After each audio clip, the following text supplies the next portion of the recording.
How are y'all doing? Thanks for being here again with me. Working on the moot green, so I'm trying to continue to brighten these guys up. So this is the next color I'm doing to brighten them up a little.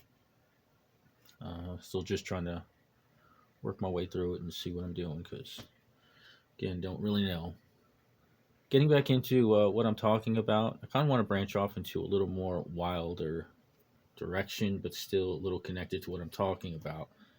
And that's just in exploring what we could be and how we're holding ourselves back as a species. And I'd like to talk about the idea of cultured meat. Cultured meat is lab grown meat, and essentially it's not synthetic meat, it's real meat. They just take a cell and grow chicken nuggets. I read a book about it, and it was Memphis Meats was one of the companies they talked about. I forgot the name of the book was. Sorry, I'm bad about titles of books. I do read a lot, though. Not that that helps me, but anyways, if you think about the idea of cultured meat, we're taking cells, growing chicken nuggets, steaks, bacon, whatever, taking a cell and growing what you need. Essentially, the idea is you can take one cell from a pig and feed all of humanity because you can just keep regrowing that one cell over and over and over and over. Well, not that one cell, but just keep growing from that cell as many as you like within the laboratory. And if we had like clean, sterile laboratory environments that could take care of that, it wouldn't be an issue because that's just part of the process. You create a new industry, lab grown meat, and it's already burgeoning, but you just run with it, see how far you can take it. But then you have entities that are fighting it, like, the cattle industry, cattle lobby, stuff like that. Even the religious people who don't like the idea of cell grown meat, which to me is crazy. But again, it's just small minded think that way, and they're easily manipulated. But if we allowed it to flourish and grow, not only would this be a new industry that could potentially feed everyone at a very cheap rate, which doesn't make money for the rich, so it makes sense why they wouldn't do it. But here's the real kicker. Think about all the things, if we'd allowed this to grow and we're already at that technology where we're growing T-bone steaks, ribeyes, chicken breasts, kidneys, livers, hearts, lungs, kidneys, livers, hearts, lungs.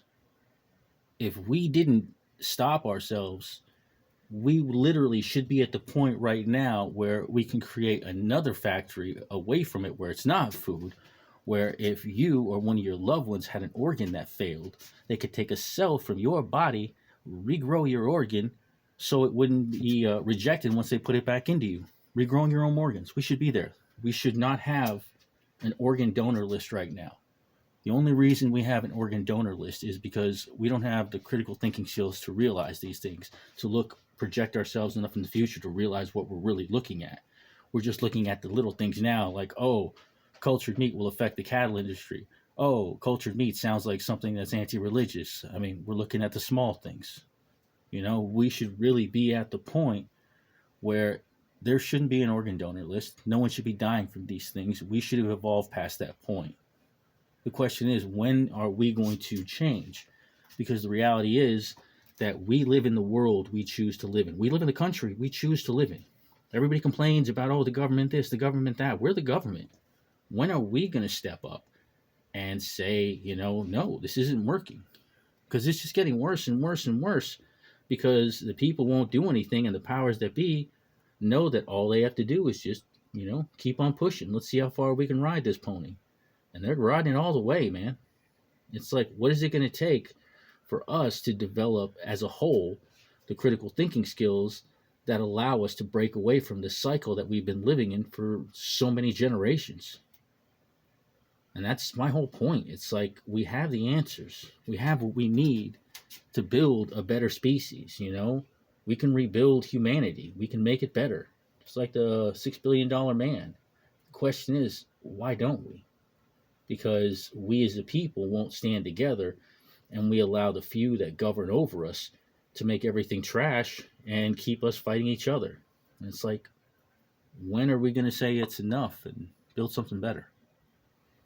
But that's not the whole. I mean, it touches in the concept of my book. My concept is to make a better you, make better versions of you.